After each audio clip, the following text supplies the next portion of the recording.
بسم اللہ الرحمن الرحیم وَلَقَدْ كَتَبْنَا فِي الزَّبُورِ مِن بَعْدِ الذِّكْرِ أَنَّ الْأَرْضَ يَرِثُهَا عِبَادِيَ الصَّالِحُونَ۔ اللہ تعالیٰ نے مومنین کے ساتھ یہ وعدہ کیا ہے کہ جن لوگوں میں ایمان اور تقوی موجود ہے تو زمین ان کے لیے ہے۔ یعنی اللہ تعالیٰ جو لیڈرشپ ہے اور کسی بھی سطح پر اللہ جو انسان کو سربراہ بناتا ہے وہ علم کی سطح پر ہو۔ اللہ نے جو محدثین کو سربراہ بنائے ہیں، جیسے حسن بصری کے بارے میں آتا ہے کہ لوگوں نے بصرہ کے لوگوں سے کہا کہ کیف صاد فیکم الحسن، حسن بصری کیسے سید بناتا، سربراہ بناتا؟ انہوں نے کہا تھا کہ لأننا نحتاج الى علمه ولا يحتاج الى مالنا، ہم ان کے علم کے محتاج ہیں، وہ ہمارے پیسوں کا محتاج نہیں ہے۔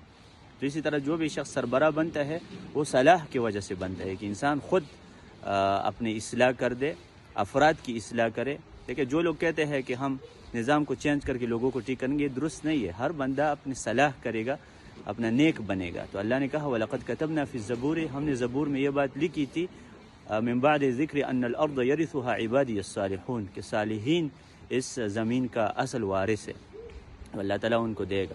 اور یہ اللہ نے وعدہ کیا وعد اللہ الذین آمنوا منکم وعملوا الصالحات وعملوا الصالحات لیستخلفنہم فی الارض، اللہ تعالیٰ ان کو خلفاء بنائے گا۔ خلفاء کا یہ مطلب ہے کہ انبیاء کے وارث بن جائیں گے، صحیح وارث انبیاء کے بنیں گے۔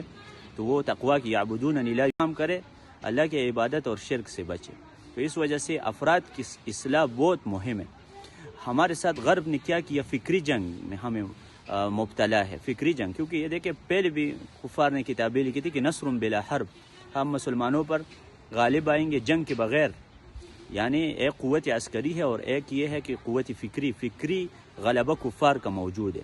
اور پھر غاصب انسان جو مسلمانوں کو تباہ کرنا چاہتے ہیں ہٹلر کی طرح، وہ آپ کا استاذ بن جاتا ہے فکری جنگ کی وجہ سے۔ یعنی فکری جنگ لاشعوری طور پر کفار کے ایسے موافقت انسان شروع کرتے ہیں کہ پھر وہ اس کا دوست بن جاتے ہیں، تو محتل معلم بنتا ہے۔